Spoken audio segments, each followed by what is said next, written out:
I accidentally people-pleased my way into a relationship with a girl I met at a karaoke night. After just a week, I found myself comforting her through PTSD flashbacks while mentally screaming, "I can't handle this." Now I'm trapped and scared of breaking her heart. How do I get out?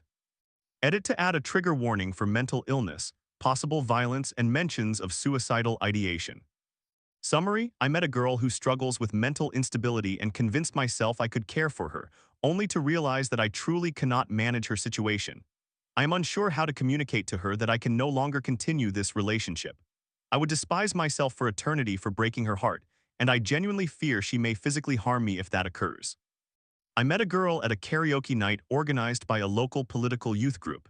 We connected well, and I found her quite attractive, and we essentially spent the entire evening either talking or singing various songs we both enjoyed. We both embrace alternative personalities and styles, allowing us to easily connect on topics related to mental health and other issues.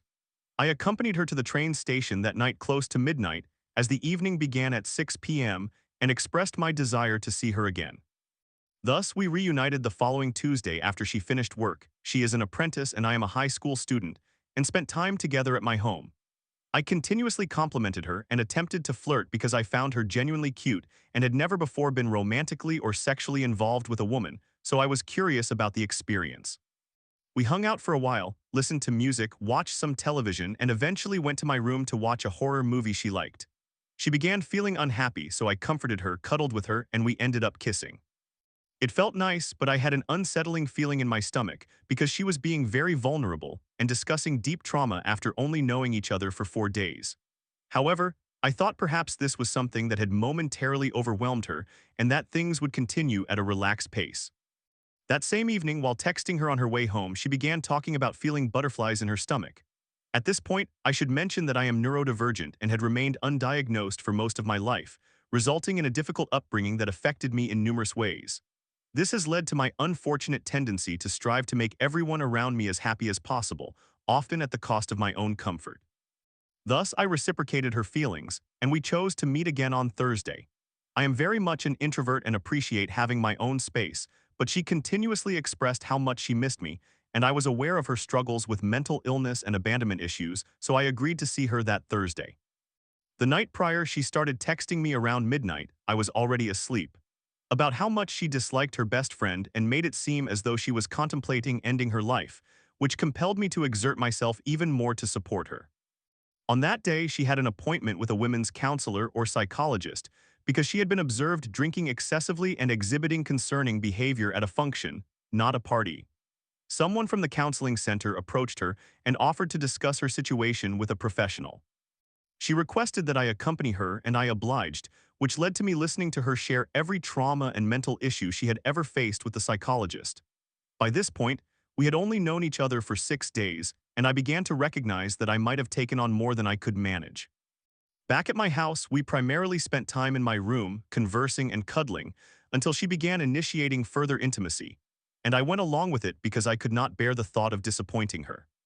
She experienced a severe flashback that lasted longer than her allotted time to stay, and she became upset because she felt as though she was being pushed away right after we had been intimate. The flashback was terrifying, and I had to restrain her arms to prevent her from hitting herself, breathing with her for 10 minutes until she calmed down again. After I assured her that I was not trying to take advantage of her, she finally left half an hour later due to the limited public transport available at that time of night. The weekend arrived, and she persuaded me to let her stay over. Aware that she lived in an abusive environment, I wanted to offer her as much time away from it as possible, so once again I agreed. I do not recall the specific day, but there was one situation that has left a lasting impression on me. We were lounging in my bed while I scrolled through Instagram and came across a post that read something like, "Tag someone who looks like this," paired with a picture of a pug. I dislike small dogs and she is aware of this. I thought for a moment and exclaimed, "Oh God, Teresa fake name kind of looks like that." She then asked me who Teresa was in a distinctly accusatory tone, prompting me to show her a picture from a rally we attended together. She questioned whether I thought she was pretty, to which I replied, "Not pretty, but cute, like a kitten or something." She knows I have never dated a woman or anyone who identifies as feminine. We are not in an exclusive relationship, and she understands that my autism causes me to be exceedingly blunt and honest. She scoffed at my reply and turned away from me, moving to the opposite side of the bed. I I sat in silence while she sulked for various reasons. Firstly, I felt a bit hurt that I could not even share my thoughts without her reacting like a child who decided never to speak again. Secondly, I did not comprehend what was wrong with my response. Lastly, since she actively turned away from me, I assumed she wished to be left alone. Consequently, I left her alone for about 10 minutes until she scoffed again and asked, "Are you going to say anything?" At this point, I was still processing how we had arrived at that situation. I need significant time to comprehend complex social interactions due to my autism. And I merely looked at her in silence, prompting her to accuse me of rolling my eyes. I was merely observing various aspects of her in my room. I explained that finding someone cute does not necessarily imply that I find them physically attractive, mind you. I have every right to find someone attractive, at least from my perspective, but whatever. And she responded in a way that suggested she did not understand me acoustically. Thus, I spoke a bit louder and clearer, but she reprimanded me for raising my voice, then continued to scoff and sulk. Eventually, I opened my arms to her and invited her to come closer since it was after 1 a.m., and I genuinely did not want to engage in an argument stemming from her jealousy over someone to whom I believe she is not solely entitled.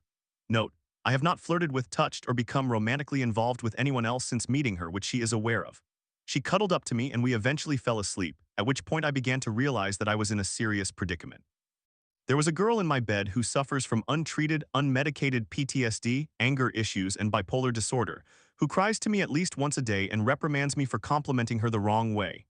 I once told her she looked as pretty as Aphrodite, and she became upset, claiming I had tried to curse her. I was simply trying to navigate my second to last year of school while in the middle of my first year of hormone therapy, managing my own mental health issues and life stress, and suddenly, my top priority had shifted to comforting someone else. Yet I felt compelled to continue. This cycle persisted. She would become upset over something trivial, cry, and I would be obligated to comfort her when I honestly wanted to be alone and immerse myself in my special interests. However, she kept pleading with me not to abandon her. We are not in a relationship, continuously expressing anxiety that I would find someone more attractive or a different reasoning to leave her. Therefore, I kept reassuring her while gradually attempting to voice my concerns, but she completely dismissed them. We had a text conversation today in which I expressed, "I'm beginning to worry that we are not very compatible," and she replied, "We are like a magnet, opposites attracting." I am at a loss for what to do at this point. She has told me that she loves me, and I felt compelled to say it back because I could not bear the thought of not making her happy. I feel like a foolish person. We are scheduled to meet in 2 hours to go to a restaurant and then to an event hosted by the local political youth group, and I do not want to see her at all. However, I have already agreed to our plans, and I cannot cancel at the last minute. I consider myself foolish, not unkind, at least in my perspective. Please, if anyone has any advice on how to gently let her down, I would greatly appreciate it. She has been sending me TikToks all day showcasing, "My perfect boyfriend is so cute and caring," while I feel as though I am erasing my own needs to satisfy hers. It seems that neither of us is prepared for a relationship, yet she is pressuring me so intensely that I am honestly panicking. I fear that she may lash out at me or experience a psychotic episode or something similar. I have already forced myself to promise never to leave her. I am scared. Story 2. My friend Allie, who I thought was a girl, just sent me a shocking sexual voice message. After over a year of deep chats and virtual connection, I'm left questioning my judgment and waiting for him to return. Am I falling for him or heading for heartbreak? I am 18 years old, female. We met on Discord 2 years ago. I was very active at that time in anime and manga, you know, the usual servers. I noticed him in a relatively niche server that did not have much activity, and then I saw him in another one, so I direct messaged him. He did not respond at first, but when he did, his replies were often brief. Nevertheless, I continued to engage him in conversation because it was summer break, and I had just graduated from junior high. I was genuinely interested in him because something about him felt very likable. I mean, he was into the same eccentric niche interests as I am. At that time, I believed he was a girl. He had mentioned in an Attack on Titan server that he had a crush on Erwin, and in an Arcane server I saw him post memes about Ambessa, so I thought she was similar to me. His username was Ali, which I assumed was a nickname. A real-life friend of mine enjoys the same things, so naturally I wanted to befriend him. He does not respond often, but when he does, I learn more about him, and he seems even cooler in my eyes. Back then, I envisioned her as a cool INTJ girl with siren-like eyes. Although he does not reply quickly or frequently, I believed we were friends at that time. We discussed our interests but nothing personal. I was not allowed to go to an anime convention because it was in a different city and I did not have anyone to accompany me, so I felt like I wasted my cosplay. I deactivated all my social media accounts back then, so I only shared my cosplay with my friends and I considered him a friend then, so I sent him the picture. He said I looked pretty. After that, however, he stopped communicating with me. Of course, I was very troubled by this because he was my friend and I did not want him to vanish suddenly, so I asked him why. He informed me that he had a girlfriend who did not approve of him talking to me. I understood and decided not to pursue him any further. After that, he ceased all communication with me. Yes, I still believed he was female at that time, and we did not talk for months after that. He also stopped appearing in the servers we both frequented. During that time, I had a male friend whom I met in grade 10. I befriended him because he had the coolest backpack, so I complimented it. We chatted for a while and I asked if he had Discord. He was at a different school and did not want to befriend me with his actual Facebook account, so he created another one. His only friends on that account are me. Therefore, he literally made an account just for me. We regularly played games but did not hang out in real life, and since he was a grade above me when I graduated junior high, he was a senior grade 12.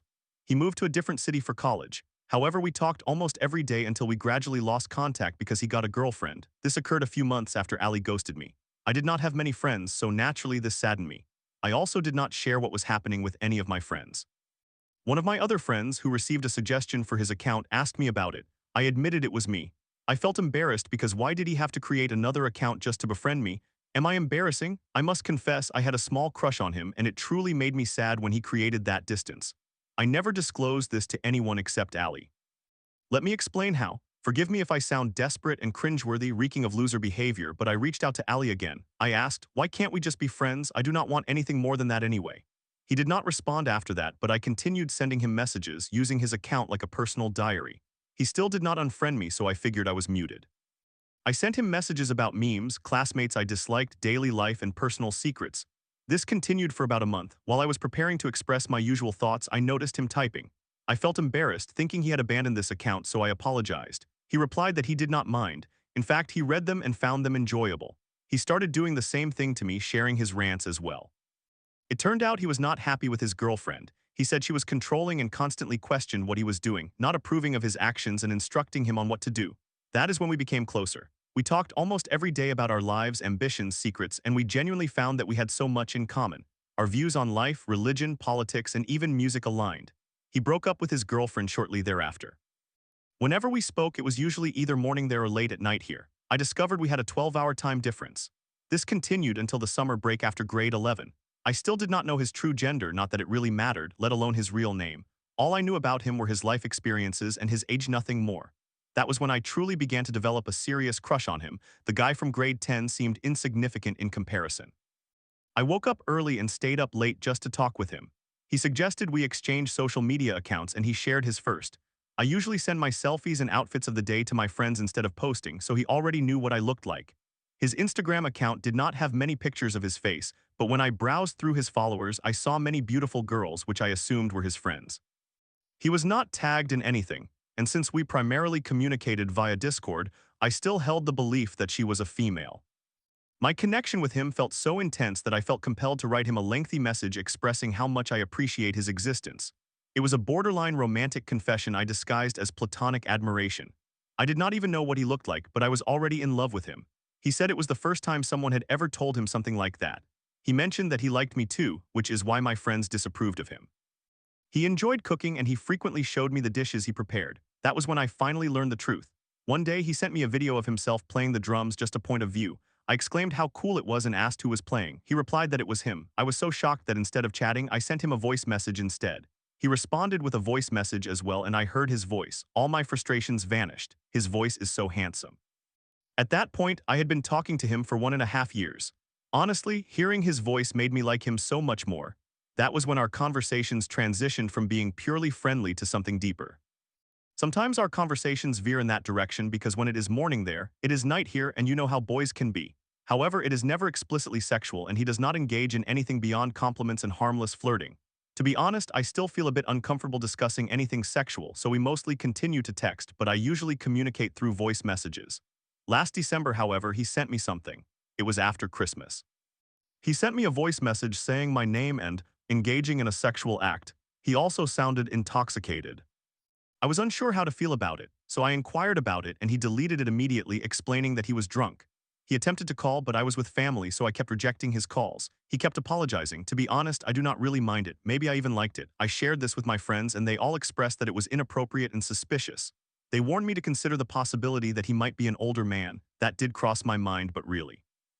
He sounds like he is my age, he looks like he is my age from his drumming video, and he enjoys interests that people my age typically have. Yes, he is the one initiating calls, so he cannot be catfishing me. Another concerning aspect they pointed out is that we have never formally labeled our relationship as boyfriend and girlfriend. He said he does not like labels but is okay with whatever I want to call us. He even bought me a plush toy I wanted but did not send it because 1. I mentioned shipping costs are high, and 2. I was advised not to share my address. Additionally, something that personally frightens me is the thought that he might be interested in someone else closer to him, like my friend from grade 10. I am also anxious about making calls because I know those calls will become frequent and I would develop an even stronger attachment to him. At this point, it has been months since that incident, and I have confided in a few people since then. They all came to the same conclusion: do not get attached, end things now. I feel like they are not seeing what I see. He is genuinely the best person in my life. He is always there for me when I need him, even from thousands of miles away. He consistently brings me joy, and my days feel incomplete when I do not communicate with him. I do not feel embarrassed when I am with him. I feel safe, beautiful, warm, and whole. The truth is, what I fear the most is falling deeply in love and then having to wait a long time to finally meet him or getting abandoned before that ever happens. He probably will not see this because he is currently doing a digital detox, and if he does, he will know. I revealed this to him before posting. Well, some of it. In summary, a complicated situation with a guy I met on Discord, whom I mistook for a girl for 1.5 years, has revealed that he is a male after all and has done something my friends disapprove of. A story 3. Left shattered after he ended things, I later reunited with my McDreamy firefighter from Facebook dating. It felt too easy, he said back then. Now we're building Legos and sleeping together again, but is he looking for a fling or something more? Can I trust him again? Backstory: I met a 28-year-old man in 2023. I am a graduate student pursuing my Master of Science in Biology. He is a firefighter in a large city, the complete package, and has his life together. He is my absolute dream of a life partner. We connected on Facebook dating a few months after I ended my 3-year relationship with my ex, who I left 5 months after we graduated university together. To summarize, he did not want to grow up, move out of his parents' home, and I caught him cheating and lying about going to job interviews. Returning to the man of my dreams, our first date involved dinner and attending a concert. He made me feel butterflies in a way I had never experienced before, and I had dated 10 or so men since I was 15 or 16 at that time. Our relationship progressed as we saw each other consistently. I felt somewhat insecure because he was much more established in life than I was, but I adored him, his personality, his appearance, the way he interacts with others, and how he treated me. We did not become intimate until 3 months in. We mutually agreed to let it happen naturally if it did. Shortly after, he asked me to be exclusive. I deleted my dating applications and cleared any social media of other guys I might have been or had talked to. I was fully committed, perhaps prematurely, but everything felt right. I felt beautiful, wanted, needed, and that my thoughts, opinions, and values mattered. We continued going on dates and made plans for a trip that January since I had not traveled much. I met his grandmother, who approved of me, as his past relationships apparently involved women who tended to be more unstable and not level-headed. When October arrived, he began to ask questions about how I felt about our relationship. I believed everything was going well. He confessed that he felt as though the relationship was progressing too easily and too well. He intended to speak with his grandmother, essentially the woman who raised him, for advice, as it was unusual for him to feel this way with someone. This should have been my first warning, but I thought he would resolve it or that it would end soon. We continued normally, going on dates and hanging out weekly, maintaining daily communication. Intimacy progressed without issue except for my lack of experience. He gifted me a fire station patch with his station number on it, as he had plenty. He raised the topic of our relationship feeling too easy and said he felt odd about it, yet reassured me not to worry. When December came, things felt somewhat unusual from November into December, but we continued our plans and agreed to exchange gifts. I bought one of his favorite band's merchandise just before it sold out. A week before Christmas, I visited his house and we sat down to have dinner and watch a show. After I cleaned up, he asked me to sit down and talk. He ended the relationship very maturely, stating again that it felt too natural and too easy and that he needed time to think. I was devastated, but looking back, it was not entirely unexpected. I left and cried my eyes out during the drive home. We met shortly before Christmas to exchange gifts, as it would have been a waste not to. We met at a restaurant, had a meal, and exchanged gifts in the parking lot. He bought me a gaming monitor. I had started streaming on Twitch a few months earlier and only had one old monitor, which did not allow me to see the chat as I desired. This was a significant gift, something I was not used to receiving, as my previous partners had never considered things I liked or needed. I asked if he had thought about the relationship, and he confirmed he did not believe it would work out. I requested he take the gift back because it was expensive, $300, and I did not want such a large reminder of him on my desk for years after our separation. My friends have since mocked me for this decision, but I could not accept it knowing it came from him and that I would never see him again. A few days later, he messaged me asking if we could stay in touch and play games together. I told him I needed space for a while to heal and think, and he respected that request. 9 months passed with minimal communication. Out of the blue, he contacted me to join his friends in playing a game called Ready or Not. I declined initially, but he invited me again a few weeks later. I joined and it went well. There was no awkwardness. This continued for a few months where we sporadically talked about games or shared work stories. I used to love hearing the stories he would tell me about his job since mine was quite dull and uneventful. He asked me if I still had the patch and I responded that I did. This continued until January of 2025 when he reached out late in the month to see if I wanted to catch up and have lunch. I felt as though I had moved on, dated a few people since, lost 40 pounds, and had an eventful year, so I thought, why not? I genuinely believed I would never see him again, considering he lived a vastly different life from mine and was a few cities away. Lunch went well. It felt like we were old friends. He did not want our time together to end, so we decided to visit an arcade next door for a few hours. Everything felt normal, except I no longer experienced those butterflies. I felt I had matured and was far more confident in myself and my thoughts. We spent 4 hours at the arcade, and since I needed to run errands before stores closed, he offered to accompany me since Walmart was on his way home and he needed to shop as well. We split up in the store. I picked up prescriptions. He found me and asked for my help in selecting something. He led me to the Lego aisle and asked for my assistance in choosing. After I helped him, we prepared to leave the aisle when he paused and told me to grab one that I wanted to build, suggesting we go back to his place to watch some old classic gaming videos and build Legos. For the sake of the plot and for my friend's amusement, I agreed. We chatted, built Legos, but I was mindful of the time since he worked the following day. As I was about to leave, he asked if he could kiss me, which completely took me off guard. Foolishly, I ended up sleeping with him. Afterward, we did not speak much apart from chit-chat or meme exchanges for another 3 weeks. I updated my friends and continued my life as it had been before. I became interested in skateboarding, and he found out and wanted to help teach me. Unfortunately, I ended up falling and breaking my arm, suffering a radial head fracture. Neither of us realized the severity. He examined me and thought I looked fine from his perspective as a firefighter since I had full movement with only a bit of pain. It turned out to be a small fracture. He felt guilty and bought me pads for the next time. A month passed as I healed, during which he checked in frequently. Occasionally, he tried to make plans, but they fell through on my end due to grad school commitments. 3 weeks ago was his birthday, and he made plans to see me before he headed off on a rock climbing trip with some old friends and to check on my arm. He took his trip and sent me photos, but the conversation was minimal. I checked in to see how it went, and the discussion returned to normal. We hung out today at his place. I brought food, we played games on his Nintendo Switch for a few hours, and everything felt very familiar. It was reminiscent of how things were before he began to feel uncomfortable in our relationship. Our conversation flowed naturally, but I felt more confident and less shy and timid. We have discussed several times how neither of us is looking to date on apps anymore, feeling it is insane as people are just not genuine anymore. He enjoys being the fun uncle to his siblings' children and would be thrilled if he had kids of his own. I asked why he started talking to me again, and he said he missed hanging out and doing things with me since his friend group has dwindled as most have moved out of state. Many of his responses seem to dance around my questions.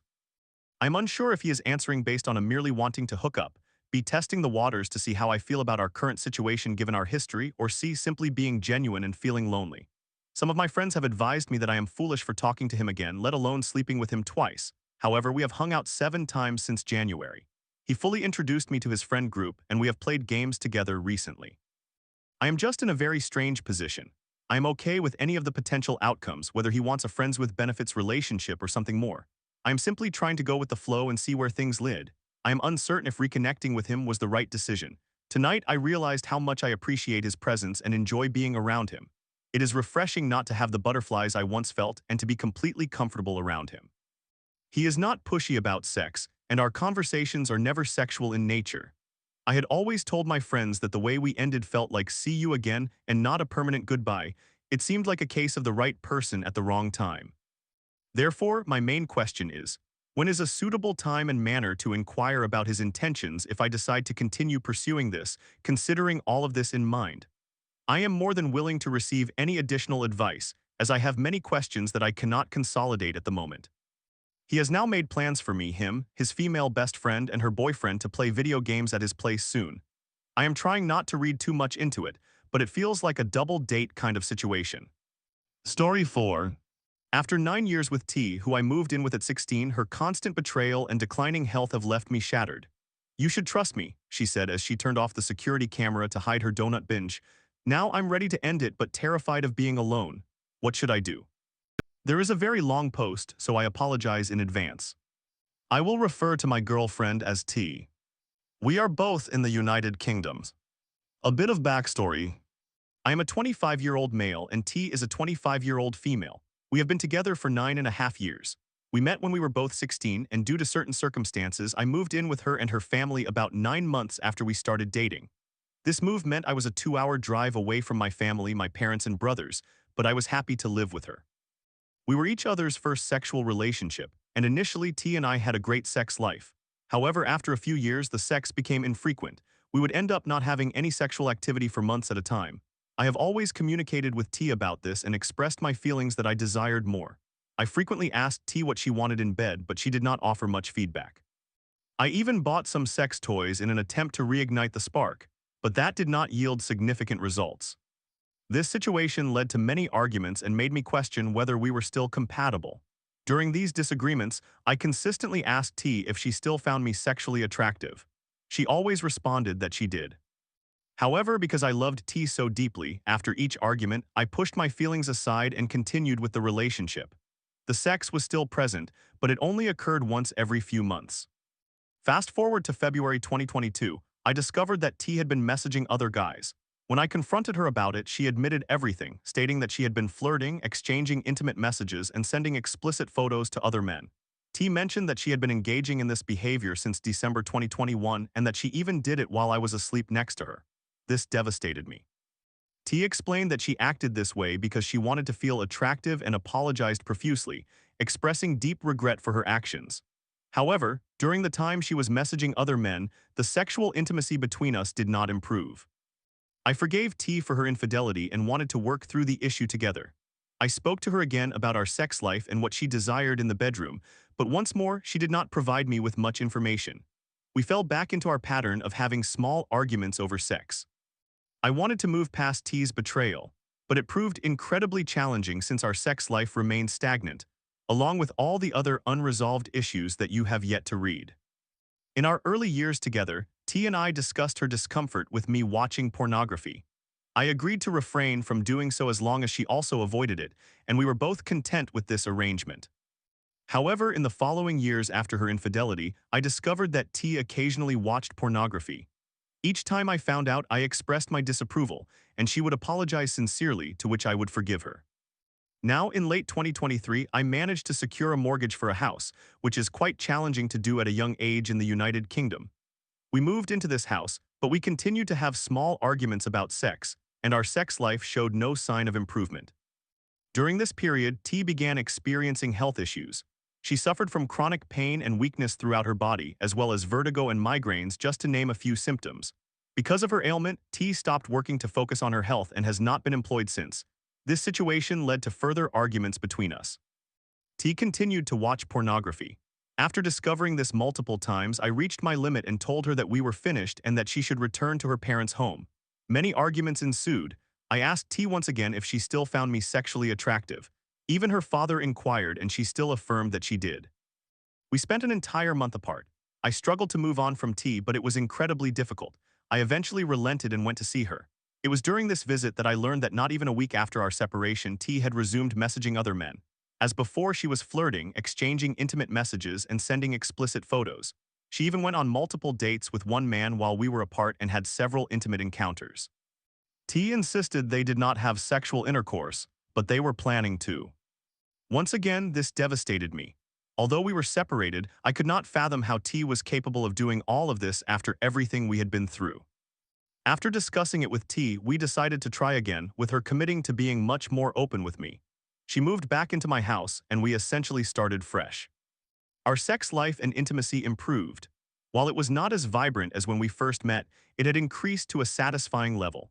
We communicated more effectively, so much so that I even started making jokes about the man with whom T had gone on dates during our separation. However, we continued to argue about her health. T had not been following all of her doctor's advice, often missing important medications, for example. In December 2024, I went on a business trip, and before I left, I told T that I did not want her messaging other men or watching pornography. She agreed to this. However, upon returning from my trip, T informed me that she had watched pornography. We argued about this, but I forgave her once more. The doctors advised T that losing weight would alleviate some of her symptoms, but she struggled with binge eating disorder, which made this quite challenging for her. I have assisted T by limiting her junk food intake, which has helped. Yet if she consumes more than she should, she experiences severe cravings in the subsequent days. A few weeks ago, I went on a weekend trip with my friends. I have a security camera inside my house and I receive notifications on my phone if the camera goes offline. When I received such a notification, I thought nothing of it at first, but an hour later I checked the app to find that the camera was still off.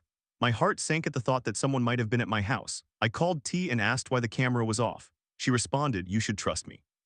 I sensed she was hiding something because she typically would not say such a thing. I expressed my lack of trust and urged her to tell me the truth. After some arguing, she revealed that she had ordered donuts from a local shop and turned off the security camera so that I would not see her bringing them inside. It was not just one donut, it was 6 or 7. I told T that I was unhappy about her decision to order the donuts.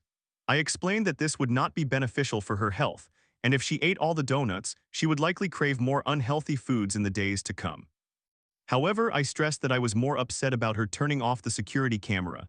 She assured me that no one else was in the house, but I found it hard to trust her completely, given her past actions. After returning from my weekend trip, I explained that I was truly unhappy with her behavior. She apologized again. Fast forward to last Sunday, I was busy tending to my garden when T heard some rustling and realized that one of my dogs had eaten some chocolate. When I came inside, T informed me about the situation. I told her that she would need to call the emergency veterinarian as I was too dirty from being outside to do so. T hurried upstairs to grab her phone. However, I suggested we take the dog in my car as he often gets car sick and he would likely vomit the chocolate back up. We rushed to the vehicle, but I told T she needed to sit in the back so the dog could vomit more easily. T shouted at me, insisting she wanted to stay in the front. I explained my reasoning, but she continued to shout at me as she exited the car. I yelled back that I would go alone. Fortunately, my dog vomited the chocolate. Upon my return, I communicated to T that I was unhappy with her shouting at me for no valid reason. She apologized, and we spent the day apart. After being apart for a day, I spoke with T about my feelings in the relationship. After our discussion, I came to the difficult decision that I no longer had the energy to continue trying, and I decided to end our relationship once again. I realized that was a lot to read. I apologize. I would like to say that I will be happier without T, but I cannot. She means everything to me. I think I am just afraid of being alone. I have been with T since I was 16. I do not know how, nor do I want to be alone. This situation is made even more challenging by the knowledge that dating or forming relationships can be very difficult for men. Story 5. Dismissed time and again from being accused of lying at 11 about sexual assault to a therapist who fell asleep on me. Surely, I couldn't make choices, they insisted as I fought for help. After years of darkness, will society finally wake up? I was disregarded when I confided about being sexually assaulted. Certainly, I was a jealous, dishonest 11-year-old. I was disregarded when I sought to escape an abusive household. Surely, I could not make choices for myself, and a teenager can only cause problems. I was disregarded when I left home. Of course, I must not have understood what it meant. I was disregarded when I displayed signs of depression. Certainly, it only indicated that I was finally revealing my true colors. It was simply who I was. I was disregarded by a therapist. He fell asleep every time. I was disregarded by another therapist. You see, a therapist cannot assist you in any way if you begin to have suicidal thoughts. They will simply show you the door. I was disregarded when I opened up about my struggles. Surely, a platitude without a later follow-up is sufficient for being a friend. I was disregarded when I shared my feelings. Obviously, I must not have understood what some people endure. People actually suffer, you know. I was disregarded when I detailed my situation. Why do you care? Why are you stressing? I was disregarded through the obvious. You see, some people will tell you that they genuinely worried about you when they saw you like that, but apparently, they had to wait for you to get better before letting you know. I was disregarded by another therapist. Certainly, I must not have been trying hard enough. Do I even have discipline? Well, at least I was recognized for being quite overweight. I was disregarded by a psychiatrist. The appointment never took place. I was disregarded when I sought professional assistance.